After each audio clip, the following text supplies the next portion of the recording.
Amazing. When you are ready, Julia. Hey, thank you so much. Nice meeting you all, and thank you for having me here. So, just again, a little background about myself. I'm studying philosophy, cosmology, and consciousness in my PhD, and my focus is on synchronicity and archetypal experience. Over time, I've developed arts-based research practice where I can capture synchronicities and archetypal experiences in photographs. And this research practice delivers certain intuitive information to me in terms of philosophy, psychology, science, and spirituality. So for this presentation, I had two surrealist experiences like this, but I thought, why don't I use this method and apply it to some well-known artworks of surrealism to see what we can come up with and discuss the themes of these artworks. So let's just jump right in. Let me share my screen. Okay, can you see that? Oh, can you see that? Yeah. Yes. Okay. So I took this photo on the left while visiting an art gallery. This was an installation room by Yayoi Kusama, which contained a whole bunch of these mirrored balls. Sometime later, I realized that my photo showed resemblances to Salvador Dali's painting Galatea of the Spheres. The connecting elements are the many balls meeting in perspectival point in the distance, and the woman's face also turns slightly to the right. So the key elements to this method is spotting a bundle of visual resemblances between some personal photograph and some piece of art. And these resemblances have to be spontaneous. That is, I don't consciously plan or stage the photo to look like Dali's Galatea. This one just happened. So Dali was referring to the theme of atomism when he made this painting, demonstrating that all matter is made of separate particles. But to me, these separate particles can also signify separate minds combining into a kind of collective consciousness visualized by this woman, Galatea. And the mirroring aspect of the balls further elicits metaphors like Indra's net, a spiritual image from the Vedic tradition that states that reality is composed of an infinity of jewels that all reflect each other. Now, we as people also all reflect each other psychologically in a kind of collective projection. So anyways, this is an example of how archetypal experience like this can lead you towards deeper contemplation of themes in philosophy, psychology, and spirituality. Another one of Dali's paintings, Woman with a Flower Head on the left. And so one day I was walking through a park and the curves in this tree trunk reminded me of her. And you can see I put the little flower head photoshopped on top. Now the interesting thing, the two figures in the background of Dali's painting. On the left is a black outline of two figures, an adult with a child, and on the right is a woman in a white dress. And so I thought, could it be that these figures also showed up in my photo? And as I zoomed in on my photo, sure enough, there were the two people walking on the left, and the black jacket of one resembles the black outline. And then way over in the background on the right, there she was, the woman in the white dress. So surrealism is characterized by the sudden eruption of the inexplicable in exterior reality, parallels, coincidences, and combinations of circumstances that surpass our logical understanding and trigger feelings of astonishment and wonder.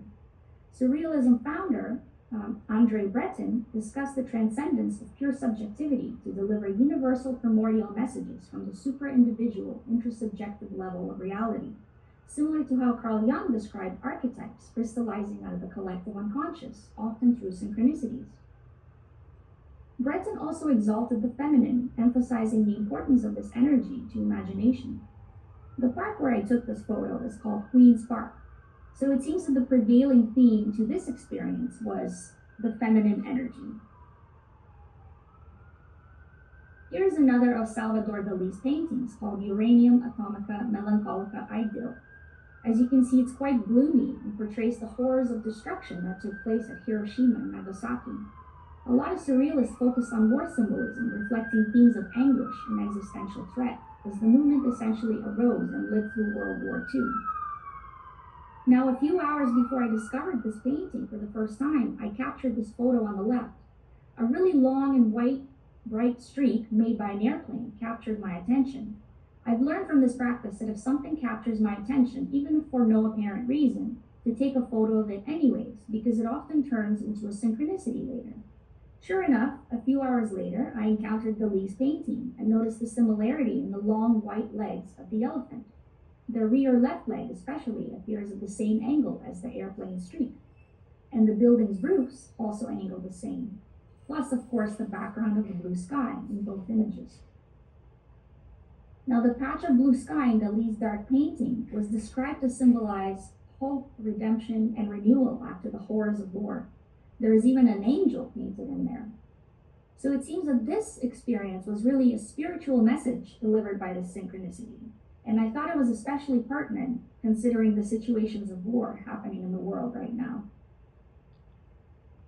Next, I saw this tree protrusion on the left, and I thought, that looks like Rene Magritte's famous painting, The Treachery of Images, or This Is Not a Pipe. Afterwards, I regretted that I did not kneel down under the tree and take the photo from the correct angle so it could match the position of the pipe exactly. I thought maybe I should go back to the park and retake the photo, but then I realized that this was exactly Magritte's message, that we should view objects from a different perspective. In fact, a lot of surrealists delivered the same message. They would present regular objects in novel ways or in unusual associations with other objects.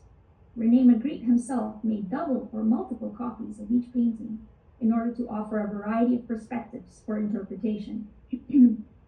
This, I think, resonates with this doubling method that I use, and I think it shows that archetypal experiences and synchronicities involve a play of perspectives. Pareidolia is a phenomenon of perception where regular objects are seen as portraying some other symbolic image or pattern. Of course, clouds are the most notable example of this. Here is one that I saw which had this distinctive shape of raised hair. And later the same day, I came across Leonora Carrington's portrait of the late Miss Partridge. Besides the resembling hair, there is also the patch of sky with clouds in the background of the painting, and the similar colors of grayish blue and yellowish from the sunset in my photo and the hair color in the painting. My mom and I were at a Shakespearean play one evening, the set of which is shown on the left. The next day, I encountered this painting on the right by the Surrealist Kay Sage. The connecting elements are the scaffolds as well as this color scheme. Kay Sage and her husband, Yves Tanguy, were Surrealists known for incorporating architectural elements in their paintings. Sadly, the theme of this painting is loss and desolation. Sage created it after the sudden death of her husband. My mom and I similarly experienced a sudden unexpected passing of my father just a few months ago. So there was a message of loss of love in this experience. Likewise, the play we were watching was Romeo and Juliet. Now, I also began to experiment a little with deliberate recreations of some artworks. I found this one on the left from Andre Breton's novel Nadia, which really mesmerized me. So I played a little with some recent selfies, and voila, my own recreation emerged. The theme in this painting is the alchemical marriage that takes place not necessarily as an outward relationship, but as an inner psychological process of individuation. The Surrealists, of course, were fascinated by alchemy. Another recreation I made of a painting by Kurt Seligman, who was a Surrealist especially interested in magic. This painting portrays unseen cosmic powers animating the universe. I similarly envision archetypes as these fluid virtual fields of energy. Now, after I made this recreation, I came across this image on the left. It depicts a 3D model of a 2D diagram of a frequency wave. So this is what all energy waves like brain or heart waves, radio waves, look like in reality, although they're invisible. And this reminded me of Seligman's spinning tunnels. So it's possible to think of archetypes too as these invisible energy waves and frequencies, which is how Carl Jung, working with the physicist Wolfgang Pauli, thought of them. Here's a recreation of a painting by Remedios Varo, who was a female surrealist that depicted a lot of captivating characters and magical themes. In this case, the theme is animism, the belief in supernatural powers that organize and animate the universe. Now, one of my photos of a candle on the table produced a small light artifact. You can see the little green spot showed up, and inside it looks almost like a keyhole. Then I noticed that Varo's painting too had a similar opening in the background, even with a small downward V repeating. It's as if this repetition was highlighting some magical entryway or portal. Now, I downloaded about 30 of Barrow's paintings on my phone in order to see if any of them would manifest. This doesn't always work because you can't force an archetype to show up. They are autonomous and act on their own. But this particular painting did crystallize because looking at my subsequent photos, there was this one of me hiking in front of a cave. And what repeats here is the opening of light on the right side and our similar poses. In this experience, my friend was visiting my house once with her puppy Beano. As you can see on the left on the photo, you see a perfectly rectangular blue streak of blue light showed up by my arm in the photo. Now, light artifacts is another thing that I pay attention to because they often turn into synchronicities. And now notice that this perfectly rectangular blue streak showed up to the left of my arm tattoo, which depicts the light bulb man from Rene Magritte's The Pleasure Principle, which you see in the middle. Then I took another photo of Beano in the bathtub on the right. Now notice how the streak of light superimposing on my white shirt and dark pants makes the same pattern as the white on top and blue on the bottom of the shower curtain. And to the right of that, again, Beano is sitting in the same pose as the light bulb man. So it's as if Beano channeled the archetype of the light bulb man. This experience also alludes to the superimposable nature of light and electromagnetic consciousness, which are major topics of interest in my thesis. Here are a few more of Salvador Dali's artworks. He depicted this image of the melted face in quite a few of his paintings. Now, I happened to be studying some neuroscience around the same time, and I was suddenly struck by how similar the structure of the visual cortex looks, shown here in the bottom left. Especially when I rotated the diagram of the visual cortex, as you see on the bottom right. So through rotating the image especially, something clicked, and I had some complex insights about neuroscience, which I want to kind of briefly explain here. So the visual cortex is divided into sections V1 to V5. V1 processes simple elements like color, orientation, shape, and as we get further up the different sections, the processing becomes more complex and intertwined. Traditionally, this is called bottom-up processing, and perceptions are seen as being built up from scratch, from pieces like Lego. However, a modern trend in neuroscience is top-down processing, which basically states that we don't build every perception from scratch. Instead, we have these whole stored memories that insert themselves from top down. And this top-down processing accounts for up to 80% of our regular perception. And now look at the title of the painting on the left, The Persistence of Memory. So this once again repeats this insight that I had from neuroscience. So this top-down processing is also changing your ideas of linear causality and linear processes in the brain and nature as well. And this is exactly what happens in archetypal experience, because archetypes act acausally from top down. Another recreation by Remedios Varo, and this one's called Encounter, and it symbolized an encounter with the self. As you can see, the character opening the box and finding their own face staring at them. After I took this photo, I noticed the random blotches on my scarf created a little penguin face on my head. So in a way, this experience too is an encounter with an archetype of the self, though a really silly one in this case. Kurt Seligman's Sorceress and the spontaneous repeating elements that showed up in my photo are the long blue dress. The branches of the tree in the top left of me are making the same angles as the ceiling overhang in the painting. And the trees behind me have these orange ribbons tied to them. And if you look in the painting, the figures too are also made of ribbons.